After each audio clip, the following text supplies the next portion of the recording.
Deathmatch is something that people have wanted to see in Guild Wars 2 PvP for quite some time, and that has manifested in the mini-seasons with 2v2s and 3v3s.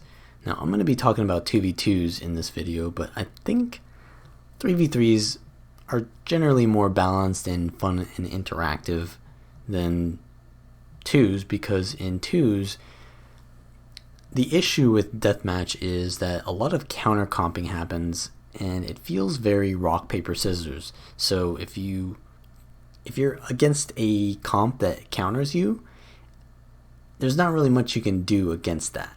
You're forced to fight them, unlike in Conquest where you can rotate and you have more teammates to make up for your deficiencies in a certain matchup. In 2v2, that's much more apparent when you're weak against something because it's smaller scale. And that's why 1v1s would be very bad in a sort of like deathmatch game mode. But the reason why it's better in 3s is because team comps generally are more balanced. You have like a support in each comp, and you have a DPS that's Condi, and then you have a DPS that's power, and that's generally how it works in 3s. And it doesn't feel like, oh, we just swapped to Condi counter because they're using all Condis. I mean, there can be all Condi teams in 3s as well, but it doesn't feel like you're getting as countered if they have a Condi counter. In 2s, however, you can just go full bunker, and there's not really much you can do to kill 2 players who are supporting each other with 2 players. Whereas in 3s, you can definitely debunk that with enough pressure. So, yeah, 2s probably not as good as 3s, but there's still some fun to be had in 2s.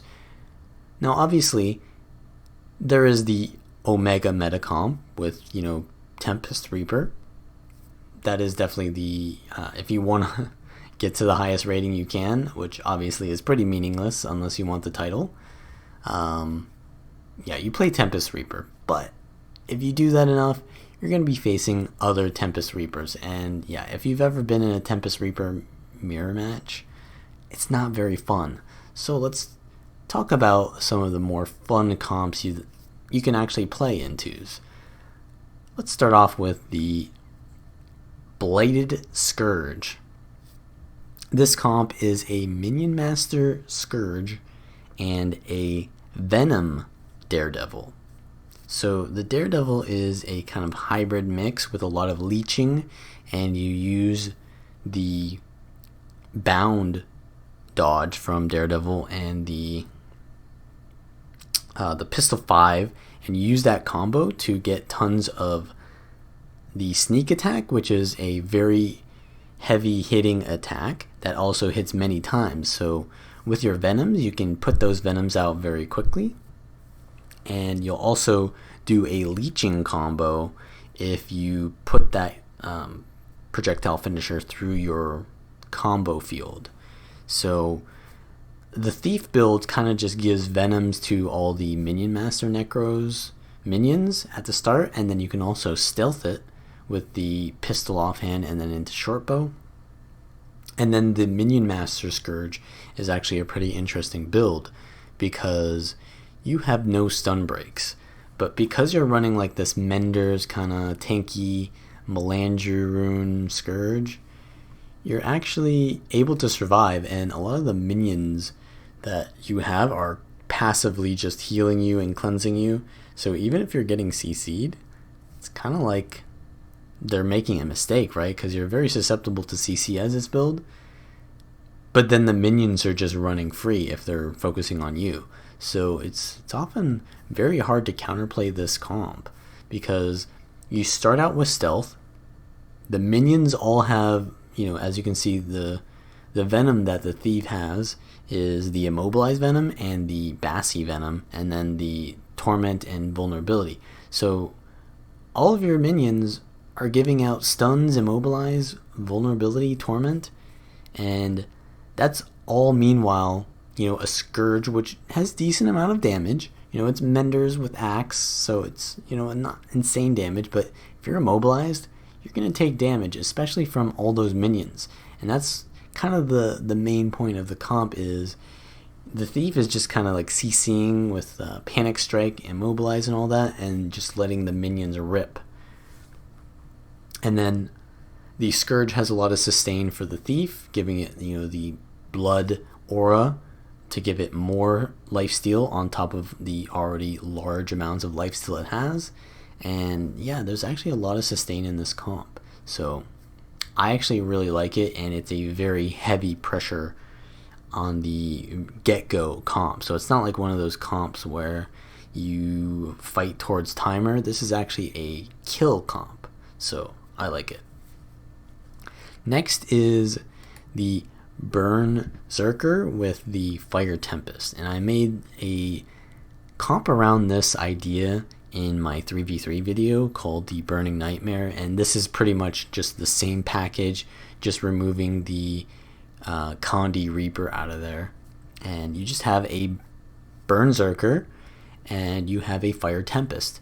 And the main idea of this is there's a trait called King of Fires in Berserker, and that is whenever you use a rage skill, it will explode any fire aura you have. And Fire Tempest shares out fire aura very often. So yeah, you want to sync up your Berserker's rage mode with the Fire Tempest's fire attunement, because you get like 5-ish fire auras when you go into fire aura. From the, well, there's Sunspot from going into Fire Attunement. There is the Focus 5. There is starting the Overload, because Overloads always proc the on swap minor trait, and also finishing the Fire Overload. And then by then, you know, you've got a lot of fire auras going out, and if you sync that up with the Berserker's Rage mode, you get a lot of AoE burns, and yeah, it's just a lot of damage. One thing though with this comp is the Berserker is not a very mobile class, so you get kited kind of easily, and on the Hall of the Mists, yeah, that can be a bit of an issue. So still, it's kind of nice because Warrior's not really that used right now. So the next Warrior comp that I have for you guys is actually a Spellbreaker that has a lot of CC and Axe. So the idea is you're using Axe, but it's kind of like a PvE weapon. So what you try to do is you have the Tactics trait that gives you Immobilize on Cripple, and then you have Slow counter, and you also have Revenge counter. So you have a lot of Condis that you can potentially give out, and you have a lot of movement inhibiting conditions as well. So Opportunity on your Axe is a really good damage enabler, and because you give out so much Immobilize from these traits, often you can land your Axe abilities, and it just does a lot of damage. And you have a little bit of a shout support package in there as well with the Soldier rune to give support to your Burn DH. And Burn DH is really interesting because it does tons of damage with burns, but that's kind of like the only condition it does. And it also lacks a little bit of condition cleanse on the Burn DH build, and sustain as well. So the support of the shouts from the Spellbreaker is really nice for the DH, even though this is kind of like a hard cleave comp. So it's very aggressive, but there's a little bit of support in there to keep them going versus more tanky comps. And yeah, the Burn DH has cripples and just tons of AoE burns. And obviously there's this issue of, well, do you play Core Guardian or do you play DH? I always play DH as a burn spec because the cripple on the F1 passive always helps you to keep up to your target. And also, in general, there's the Defender's Dogma, which helps you to deal more damage. It just feels like Core is more of like a cheese spec, and DH is more usable and has more sustain, and obviously has more self-condi cleanse with the Grandmaster. So the idea is the DH gets a lot of cover condis from the Spellbreaker. Even though the Spellbreaker is a power build, it does a lot of cover condies for the DH, which it needs those cover condies or else they're going to get their burns cleansed. So yeah, it's just a very aggressive comp. You sit on that target, you immobilize them, you burn them, you do massive axe damage, and you get kills. So yeah, I really like that comp.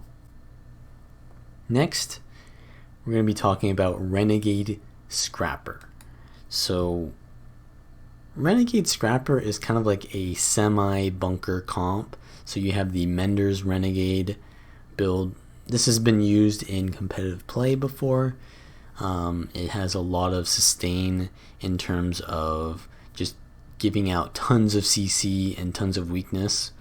I'm actually using a Malix version of the build to counter condies a little bit more, but you can use the Jalis version as well, and that gives out the weakness, and it just depends on whether you're fighting like power comps or condi comps, whether you want to use Malix or Jalis. But yeah, the main idea of this build is the synergy between a Flamethrower Scrapper and a Renegade using Soulcleave Summit. So Soulcleave Summit is a spirit that makes any attack you do lifesteal. It's about like 400 lifesteal. And on Flamethrower Scrapper, you use your Flamethrower auto and you hit very often. And there's no ICD on Soulcleave Summit. So you're pretty much like doubling the damage almost of your Flamethrower autos. And I've created a Flamethrower build for Scrapper that allows you to kind of not have to use anything else but your Flamethrower auto. And then you also have the Chronomancer rune, which gives you quickness whenever you use a well. And your wells don't really have much of an animation there. So you get quickness there, and you can spam out your Flamethrower autos very quickly and get a lot of that Soulcleave Summit lifestealing and do tons of damage. And also, just the fact that you're playing Scrapper and Renegade together, you have so much just bunker. You just stick together very tight and you just cleave whatever gets near you. And obviously it's hard for you to chase with this comp because, you know, Flamethrower Scrapper has issues with the Z-axis. Renegade has issues killing people who don't stand in the ring. But if people do try to fight you head to head, you do a lot of damage. So yeah, you have to kind of bait people into fighting you, or you just control space and then you work with that with this comp. Either way though, I think that this is probably not one of the more fun comps. It's like it's an interesting idea, but it's probably not that fun to play in my opinion. It's easy to play for sure because you're just pressing 1 on Flamethrower. You're just pressing 1 on Shortbow on Renegade usually.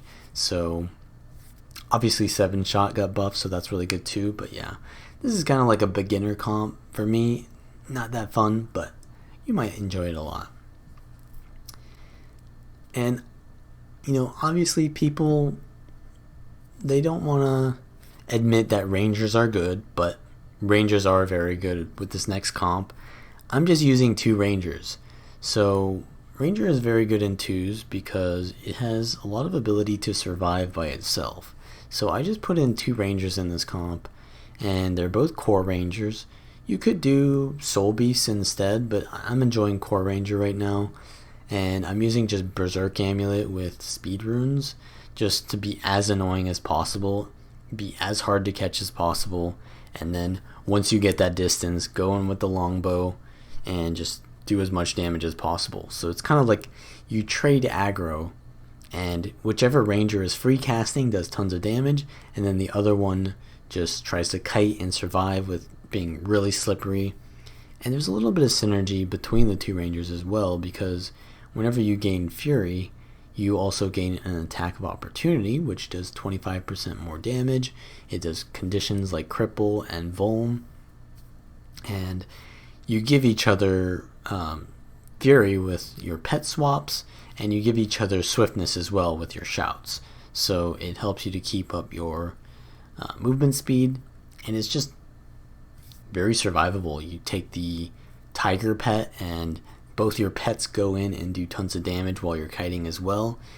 it's just, you know, a comp based around being as annoying as possible while also having lots of damage, because, you know, you're using Greatsword on Ranger. So if you get it down, you have tons of cleave, you know, you have barrage as well. So yeah, I'd like to see all classes represented, and Ranger represents itself twice in this comp. And finally, the only class that I haven't really included in a comp yet is Mesmer. So I figure I'd tell you guys this comp again, even though I've already kinda did the same thing with 3v3. You know, Thief Mesmer. It's always going to be a combo that is good in Guild Wars 2, because the whole in and out playstyle works so well with Thief and Mesmer, but also Thief and Mesmer sort of provide each other different things. So you can play like a Condi Mesmer and a Power Thief, and they both do really good burst. And it's different than like playing a Condi Thief and a Condi, or a Power Thief and a Condi Thief, because a Mesmer can do different utilities, and often a Thief can peel for the Mesmer, and the Mesmer is a little bit more powerful than a Thief. So having two Thieves is a little bit less powerful. So with Thief Mesmer comp, you know, you can play Core Thief with you know, Dagger Pistol, and then go for Shadow Arts, Deadly Arts, and you have Improv. Or you can go like a Daredevil build and go Sword Dagger for a little bit more Boon Rip, or Unblockables if you're against like a Firebrand or some sort of Guardian with a lot of blocks, or any kind of boon comp. And then your Mesmer, it can go anywhere from there. You can play Power Mirage, you can play Condi Mirage, you can even play a Condi Chrono. And Condi Chrono is interesting because you can take Moa, and with Continuum Split you can double Moa, and you can use that second Moa pretty much every round, right? Because every round you get all your skills get their cooldowns back, right? So you don't have to worry about long cooldowns in Deathmatch. And that's another balance issue. Like Lich Form and Moa might be a little bit too strong, but in terms of like raw power, I think, you know, Moa is pretty okay right now. But it is still pretty strong with Chrono, because you can use it twice. And yeah, with a Thief on top of a Moa, yeah, you might even Moa that target twice in a row for that extended duration. You can really burst people down before they're able to really get value out of their sustain. So yeah, Mesmer Thief is really good. I suggest you guys really try out that double Moa Condi Chrono build. So yeah, that's pretty much it. So twos, yeah, you still have a little bit of fun with them, but I think threes is really where the Deathmatch will shine in Guild Wars 2. But anyways, hope you guys enjoy playing these builds and playing this game mode. Don't try too hard, you know, raiding is meaningless, especially in 2v2s, but do with it as you will. If you like the video though, like it, and subscribe for more like this. And of course, leave a comment down below if you guys have any comps that you feel are not represented and you had a lot of fun with, or let me know what you guys think about, you know, Reaper being the most represented in every comp. You know, you got the Reaper Tempest, you got the Reaper Firebrand, you got the Reaper comp. So what do you guys think about that?